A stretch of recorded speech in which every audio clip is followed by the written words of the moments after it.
Movie की start में हम फ्रेडी को देखते हैं जो कि अपने पास्ट के बारे में बता रहा होता है कि वो बच्चों को कितनी दर्दनाक मौत दिया करता था।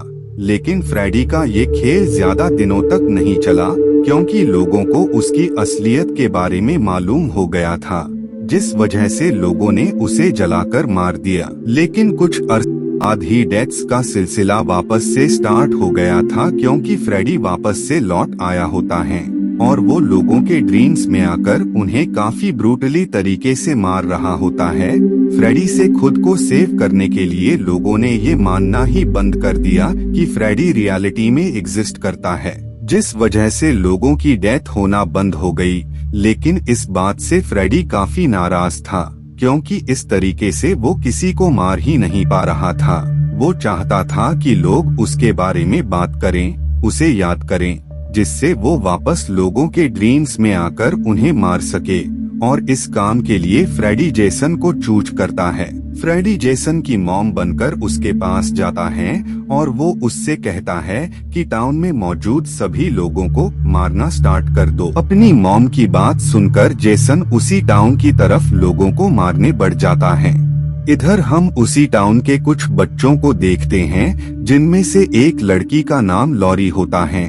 लॉरी अपने बाकी दोस्तों के साथ घर में होती है, तभी वहाँ उसके बाकी फ्रेंड्स भी आ जाते हैं। लेकिन तभी किसी वजह से घर की लाइट चली जाती है और तभी वहाँ जेसन आकर उनके एक दोस्त को मार देता है। जब इसके बारे में बाकी लोगों को पता लगता है तो वो इस बात से काफी ज्यादा डर जाते हैं और भागकर वो लोग पुलिस की कार के पास आते हैं और वो उस ऑफिसर को सब कुछ बता देते हैं। जिसके बाद वहाँ पुलिस आ जाती है और वो वहाँ इन्वेस्टिगेशन करने लगते हैं। बाद में वो लोग लॉरी को अपने साथ ले आते हैं। उस डेड बॉडी को देखकर उन ऑफिसर को ये शक हो जाता है कि इतने ब्रूटल तरह से कोई शख्स किसी को मार सकता है तो वो है फ्रेडी। वो ऑफिसर डिस्कस कर रहे होते हैं कि इस शख्स को कहीं फ्रेडी ने तो नहीं मारा है, क्योंकि उसने पहले भी काफी सारे लोगों को इसी तरह मारा था। वही हम उसी लड़की को देखते हैं जिसकी आंख लग जाती है और वो अपने ड्रीम में फ्रेडी को देखती है और अगले पल ही उसकी आंख खुल जाती है। इधर हम उस लड़के को देखते हैं जिसके फ्रेंड को जेसन ने मार दिया था और जब उसकी आंख लगती है तो वो अपने सामने फ्रेडी को देखता है। लेकिन जब फ्रेडी उसे मारने के लिए उस पर अटैक करता है तो उस शख्स को कुछ भी नहीं होता है क्योंकि फ्रेडी वापस तो लौट आया था, लेकिन अभी भी उसमें इतनी पावर नहीं होती है कि वो किसी को मार सके। इधर हॉस्पिटल में हम एक लड़के को देखते हैं जिसका नाम विल होता है। विल असल में कोई और नहीं बल्कि लॉरी के बचपन का फ्रेंड होता है।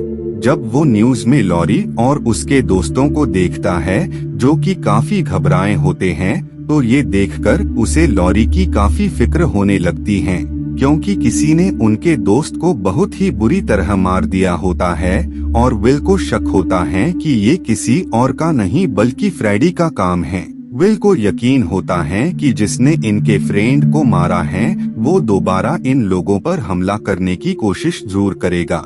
इसीलिए वो अपने दोस्त के साथ वहाँ से भागने का प्लान बनाता है ताकि वो यहाँ से निकलकर लॉरी और उसके दोस्तों को बचा पाए।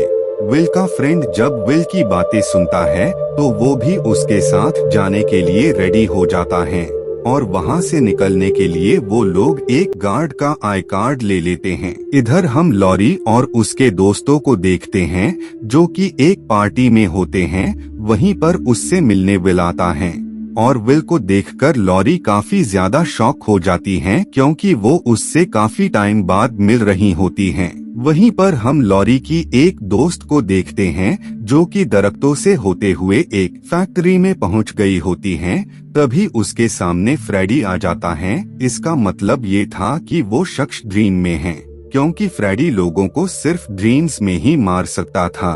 और वो शख्स वाकई जंगलों में सो रही होती है। फ्रेडी उस शख्स की तरफ आहिस्ता आहिस्ता बढ़ रहा होता है और वो उसे मारने वाला होता है, लेकिन इससे पहले ही उस शख्स की डेथ हो जाती है, क्योंकि रियलिटी में जेसन ने उसे मार दिया होता है। ये देखकर फ्रेडी को जेसन पर काफी गुस्सा आता है, क्योंकि जेसन ने उससे उसका शिकार छीन लिया होता है। इस बात से वो काफी ज्यादा नाराज हो जाता है।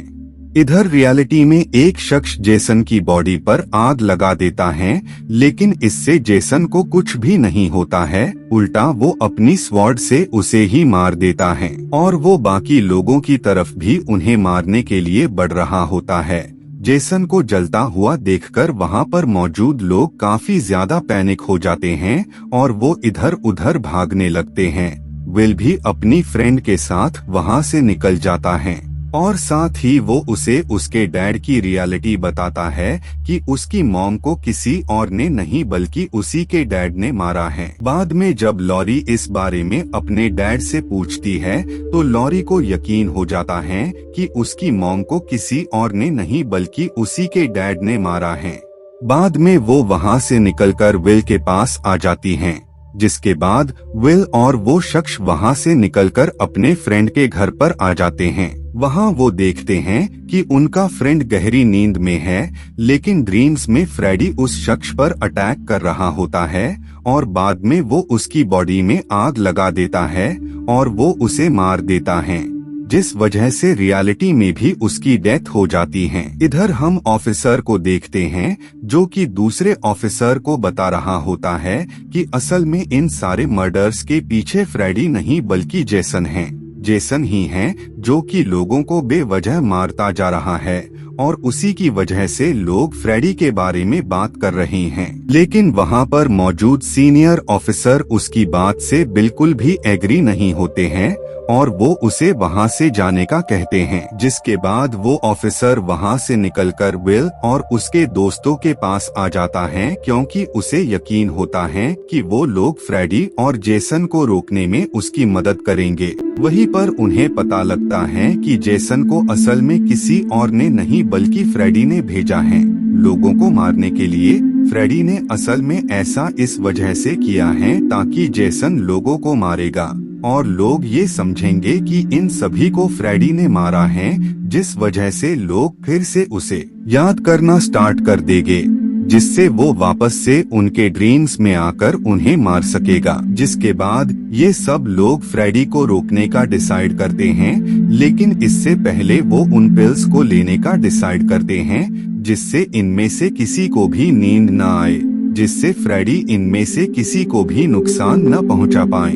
बाद में वो लोग हॉस्पिटल में उन पिल्स को लेने जाते हैं और उसी दौरान वहाँ पर एक अजीब क्रीचर आ जाता है और ये कोई और नहीं बल्कि फ्रेडी होता है। फ्रेडी उनके फ्रेंड को पर अपना कंट्रोल कर लेता है और वो उस पर हावी हो जाता है, लेकिन तभी वहाँ जेसन आ जाता है जो कि उनके एक फ्रेंड को मार देता है और बाद में वो उस शख्स की तरफ बढ़ने लगता है जिस पर फ्रेडी ने अपना कंट्रोल कर लिया होता है। वो शख्स जेसन को बेहोशी का इंजेक्शन लगा देता है, लेकिन बेहोश होने से पहले वो उस शख्स को मार देता है और बाद में जेसन ड्रीम्स की दुनिया में आ जाता है जहां पर फ्रेडी उसका इंतजार कर रहा होता है और बाद में वो जेसन पर अटैक कर देता है, जिसके बाद ही उन लोगों के दरमियान फाइट स्टार्ट हो जाती है। वो दोनों ही एक दूसरे पर काफी अटैक्स कर रहे होते हैं, लेकिन अब क्योंकि वो ड्रीम्स की दुनिया होती है, जिस वजह से फ्रेडी उस दुनिया में काफी पावरफुल था, इसीलिए जेसन हारता हुआ नजर आ रहा होता है। उसी फाइट में फ्रेडी को पता लगता है कि जेसन की वीकनेस असल में पानी है, जिस वजह से फ्रेडी जेसन को काफी टॉर्चर करने लगता है। इधर विल और उसके दोस्त बार बार जेसन को बेहोशी का इंजेक्शन लगा रहे होते हैं ताकि गलती से भी जेसन होश में न आ जाए, क्योंकि अगर वो होश में आ गया तो वो उन सब को भी मार देगा। लेकिन इंजेक्शन का असर कम होने से जेसन होश में आ जाता है और उसके साथ फ्रेडी भी ड्रीम्स की दुनिया से रियलिटी में आ गया होता है। ये देखकर फ्रेडी वापस से जेसन पर अटैक कर देता है, जिसके बाद ही वापस इन लोगों के दरमियान फाइट स्टार्ट हो जाती है। वो दोनों ही एक दूसरे पर काफी अटैक्स कर रहे होते हैं। लेकिन रियलिटी में फ्रेडी की पावर्स कम हो गई होती हैं, जिस वजह से वो यहाँ पर हारते हुए नजर आ रहा होता है। लेकिन इसके साथ ही वो भी जेसन को काफी अच्छी टक्कर दे रहा होता है और वो उसकी बॉडी में रॉड घुसा देता है। लेकिन बाद में जेसन उस पर वेपन से अटैक करने लगता है। तभी फ्रेडी उसकी फिंगर्स ही अलग कर देता है। लेकिन अब भी उनमें से कोई भी हार मानने को रेडी नहीं होता है और साथ ही वो दोनों इतने ज्यादा इंजर्ड होने के बाद भी एक दूसरे पर हमला करना नहीं छोड़ते हैं। तभी लॉरी ब्रिज पर आग लगा देती हैं, जिस वजह से वहां तेज एक्सप्लोजन होता है, जिससे जेसन फ्रेडी के साथ विल और लॉरी भी पानी में गिर जाते हैं। वो दोनों ही इस बात से खुश होते हैं कि आखिरकार फ्रेडी और जेसन ने एक दूसरे को खत्म कर लिया है। लेकिन उसी पल फ्रेडी आ जाता है। तभी जेसन उस पर अटैक कर उसे मार देता है। मूवी के लास्ट सीन में हम जेसन को देखते हैं, जिसके हाथ में फ्रेडी का सिर होता है। और इसी के साथ ये मूवी यहीं पर एंड हो जाती है। Thank you so much for watching.